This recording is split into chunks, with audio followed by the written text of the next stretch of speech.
Guys, welcome to the J. Scott Outdoors podcast. I have got a question here from Tony Long. He says, Jay, I enjoy your podcast. Thanks for doing it. I've been listening to a lot of the Coues deer episodes. I have a question. My wife has a late 21 December Coues deer tag, and I'm trying to figure out the best way to prepare for that hunt.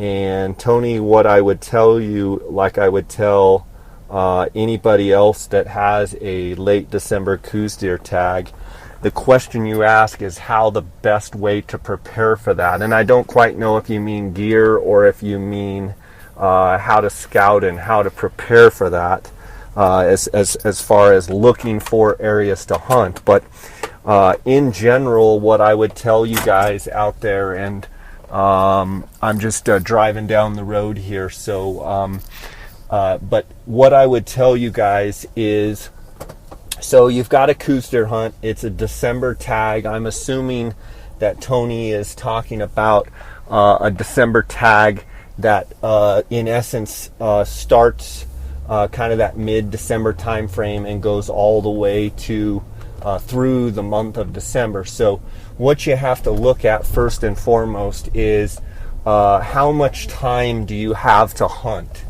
And how much time, do you have to devote, say before Christmas, after Christmas, and so on. You may have, family time between Christmas and New Year's, so you already know that that's out, or what have you. So first and foremost, I would say, which time frames do you have to hunt, or are you hunting in units that are fairly close to your house where you can come and go quite a bit? Once you've established your timeline, let's back up. In analyzing those December hunts, obviously you hear about them being called a December rut hunt, when in reality, maybe the last 5 days, and maybe in some of the northern units, like the 6As, the 23s, 22s, 21s, those units, maybe you're going to see a little bit more rutting activity, or maybe like a 27 up say in the higher elevation country. That's been a theory for years that a bunch of us have argued and discussed and what have you about. But overall, they're not really rut hunts, but what they are pre-rut hunts. You've got bucks that are as the month goes on, are more and more actively thinking about chasing, and looking for does to breed. So you've got a lot of buck movement. You've got bucks traveling from, say, where they live 11 months out of the year to, their quote-unquote rutting grounds, and or they're looking for where they found does the year before, for where they think does might be. And so you've got a period of time where bucks are really on the move. One of the bright spots about that is typically on that December hunt, you can see quite a few bucks, and you get quite a bit of buck movement. So you're in a situation where there's deer moving, and if there's deer moving, typically you can see those deer, and they're more visible. Now, one of the problems with that hunt is the fact that when those deer are moving around so much, it's hard to keep up with them. So they're traveling from point A to point B, point A being where they live most of their life, to point B being where the does are, and they get caught in, what I would call like a transition zone or transition period in their movement cycle, where they may not be hard to pattern or predict, meaning you may see a deer one time and never see him again. Now, the beauty of that, if you're glassing in such a place where if you see a buck, you can shoot him, it may be the best day of your life, because you may catch a big buck that normally you wouldn't be able to find, or would have very little movement, daytime movement patterns, and all of a sudden he walks right across the hillside in front of you. So choosing the time when you want to hunt. The beginning part of December, the first part of the hunt, you're going to have less deer movement. As the month rolls on, you're going to have more deer movement.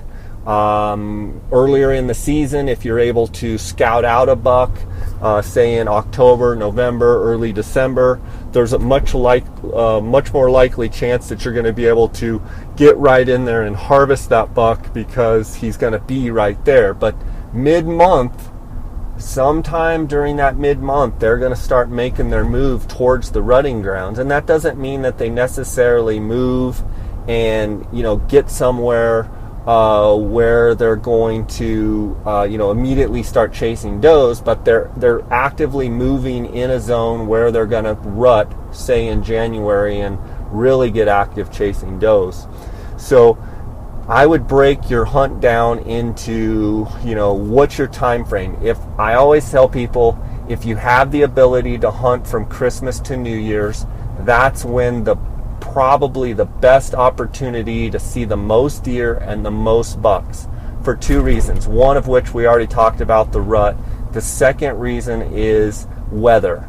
Normally later in the month of December that you get, the more rutting activity that you get. And the more rutting activity means the more movement. So if you're new to Coues deer hunting, you're going to see more deer when they're moving. It's just kind of a simple thought process of, the more that deer are on their feet, the better chance you have to see them. Okay? So as far as picking terrain and country to hunt, I'm going to tell you what I do. I like finding big glassing knobs, big ridges, big high vantage points, places that you can get to where you can see, a ton of country. I feel like the more country that you can see, the better chances are you can find a buck. Now, that's not always true for big bucks. Sometimes you have to really break down and really look in individual pockets, look in certain types of vegetation, or terrain or topography, whether it be flats or steep or mid-range country. Those big bucks, they kind of have, they like to live where they don't get pressured as much, where people don't bother them as much, where they don't get jumped out of their beds as much. And they also grow up to get big by living in those places where people don't get to. So when you're looking, and this goes across the state, when you're looking for areas to hunt, if you are targeting or want to shoot big bucks, then you probably need to look in areas that are at least 1 mile from the nearest road.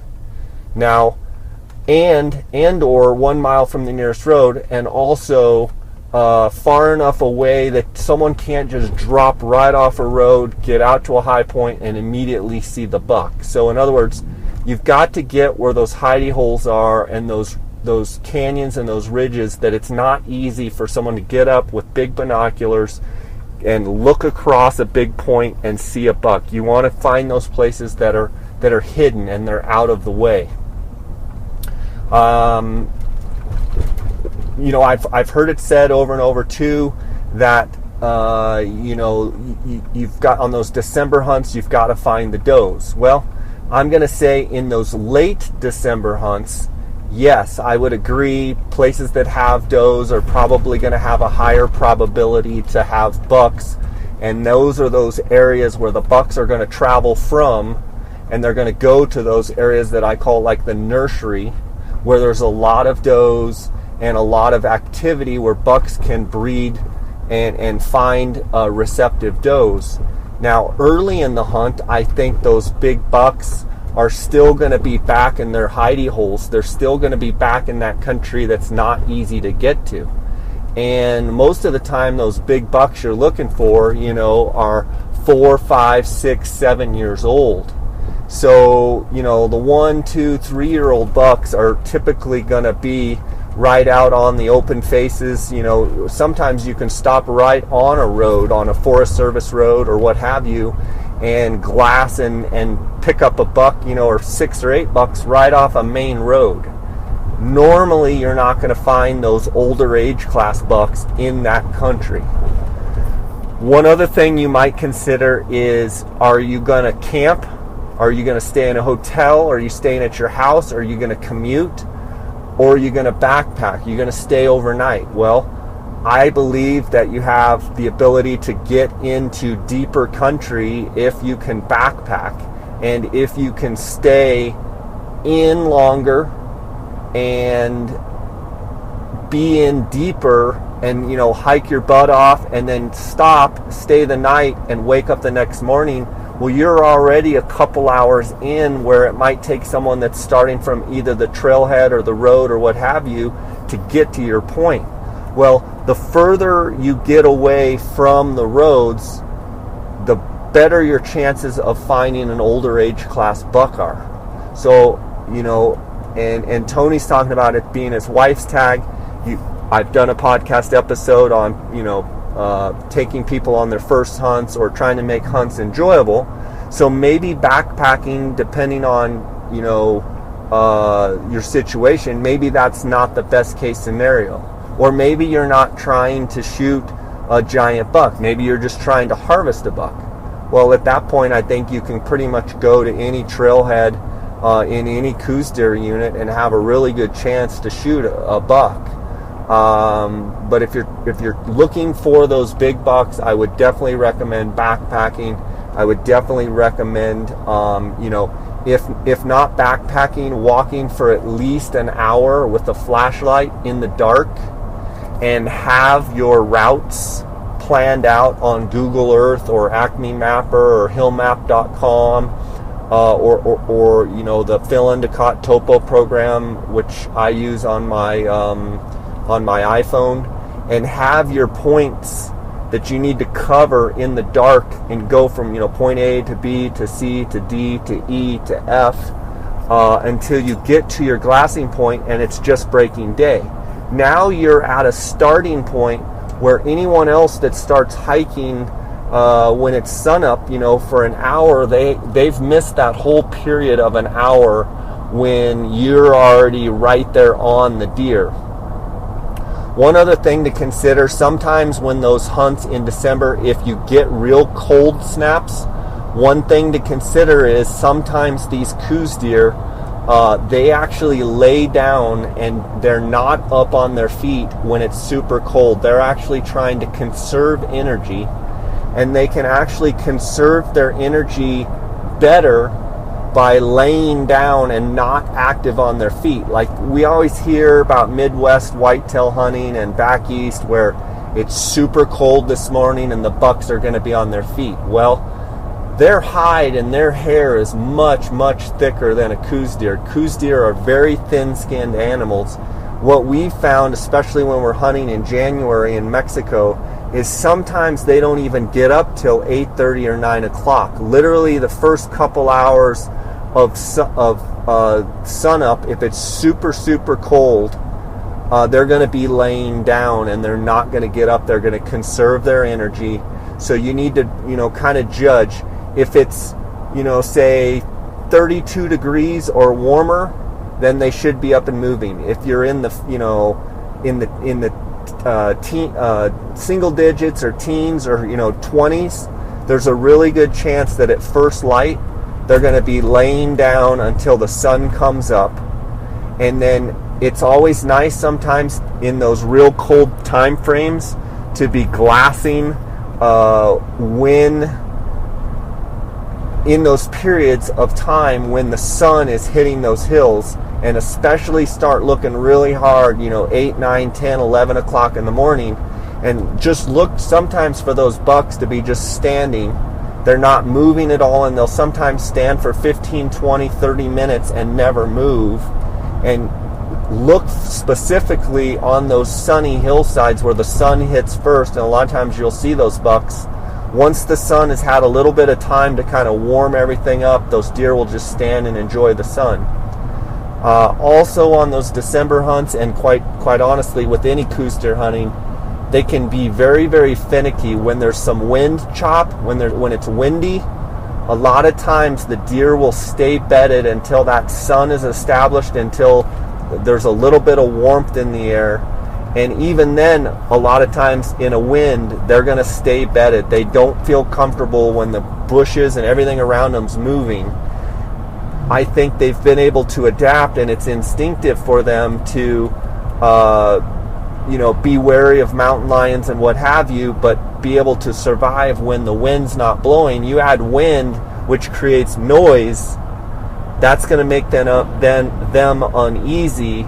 When they become uneasy, they're going to bed down. So keep that in mind. Do a lot of mid-morning, midday glassing. Tony, when it comes to picking specific country, we talked a little bit about it, but are you looking for a giant? You looking for just a deer? If you're just looking for a deer, I'd glass a lot of south-facing slopes. You can find young bucks, you can find does on those south-facing slopes, especially in December in the early mornings. Those little bucks, those spikes and 2 points and small 3 points will be there. If you're looking for big bucks, I'm going to be in those thicker, nastier, haired over canyons. I may be way up high on a big glassing knob, glassing down into some cholla flats or ocotillo flats, or even, some lower deserty country. I've done some podcasts with Jake Lindsay. I've done some podcasts with some, Dwayne Adams, other guys that are really good and have a lot of experience Coues deer hunting. And the general consensus is like those big bucks either like, super flat country where they feel at home and, on the desert floor, or they like that super thick country. So you're looking at manzanita, you're looking at thick oaks, you're looking at buckbrush, you're looking at all the different types of vegetation where they feel like they can hide. And sometimes the beautiful yellow grass slopes with a few spread out oaks, that's not where you're going to find a big buck. When you're talking in Unit 21, obviously there are no oaks there. There's a lot of cedar country, a lot of pinyon juniper, a lot of shaggy bark juniper, alligator juniper, and then you've got your manzanita stuff in 21, and then you've got your desert stuff. I mean, you can find Coues deer all the way down in the saguaro cactus and prickly pear cactus. So I would pick areas if you're hunting with your wife. I don't know your wife, but I would pick areas that you can get in and out of fairly easy. You don't want to burn her out and go on a 6-hour ranger ride to and from, and just make it real tough and dusty. I would try and make the camp, if you're just truck camping, I would try and make a camp that is comfortable. Try and have a heater of some sort, a heat source in the tent. Try and have some good food for her to make her comfortable. If she's the super, like hardcore type and wants to backpack, then I would backpack, but I would carry more weight than she would. Try and, bring a buddy that's going to maybe even out so she doesn't have to carry a ton of weight, and make sure that she has really good boots. Make sure she has comfortable clothing. Make sure she, keep her fingers, her toes, and her head warm, and she's going to have a much more enjoyable hunt. And those are kind of the things that are right off the top of my head as far as trying to give you advice on those December hunts. But there's a ton of access points in Unit 21, from head to toe, from top to bottom. Find those big areas where you can glass a lot of country. Find those areas where maybe it's a kind of a 40 minute, pretty tough hike, but then you can see all sorts of country. If she can't handle the hour hike and after a day of that, she's not going to want to do it, you have to kind of play to your strengths of the person that you're taking. And then the only other bit of advice I'd give you is make sure she's comfortable shooting the gun. Make sure the gun's dialed. Make sure she's not shooting too big of a caliber.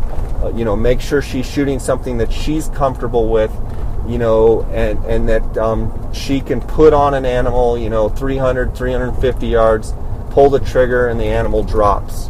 Don't have her shooting some big, huge caliber gun that she's going to be afraid of, or she's going to be flinching or make a bad shot. And then make sure you each have good optics. And the more that you can get her involved in the hunt, looking through her own pair of binoculars, off her tripod, and bring her into the hunt, make her a part of the hunt, the more she's going to enjoy it. So, Tony, I hope that answers your question. Guys, I really appreciate your support with my podcast, and I appreciate the support of the sponsors. GoHunt.com Insider is doing a free trial period, 30-day free trial. You can go to GoHunt.com/JScott. That's all one word, JAYSCOTT, and sign up for that free trial. You get full access to the GoHunt Insider. You can access all the stats, all the harvest statistics. You can research all the different animals you like to hunt, all the states. I highly recommend it. Come find out what all the buzz is about on the GoHunt Insider. Also, Coues Ultralight Hunting. Go to Coues.com. Find out where the Coues mobile showroom is next. And I highly recommend going and checking out the trailer. They have every piece of Coues gear that's made in every size and every color and every camo pattern. And you can go try it on, touch it, feel it. Get a real good sense of what you're buying. Try on the boots, try on the pack, see what size you are in the Chugach rain gear, or the Peloton 240 hoodie, or the new Rebel K boots. Also, phonescope.com, use the JScott16 promo code. You're going to get a 10% discount there. And the Outdoorsman's, the Optics Authority, Cody Nelson and his crew, 1-800-291-8065. You get a 10% discount if you use the JScott promo code. You can also go on outdoorsmans.com and order and get the 10% by using the JScott promo code. Guys, thank you for your support. I'm here in Jackson Hole, Wyoming. My friend Monty Parsons is up here fishing with me. We had a great day yesterday. A friend of ours at the fly shop kind of tuned us in a little bit on what they were eating and kind of the structure and such to look for. We've been catching some nice Snake River cutthroats and just having a great time here. Elk season's about to start, and I just wish everybody the best of success and hope you have great hunts, and love to hear from you. If you have any questions at all, you need any help with anything, just send me an email at jscottoutdoors@gmail.com. You can also find me on Instagram at jscottoutdoors, and you can send me a direct message through Instagram as well.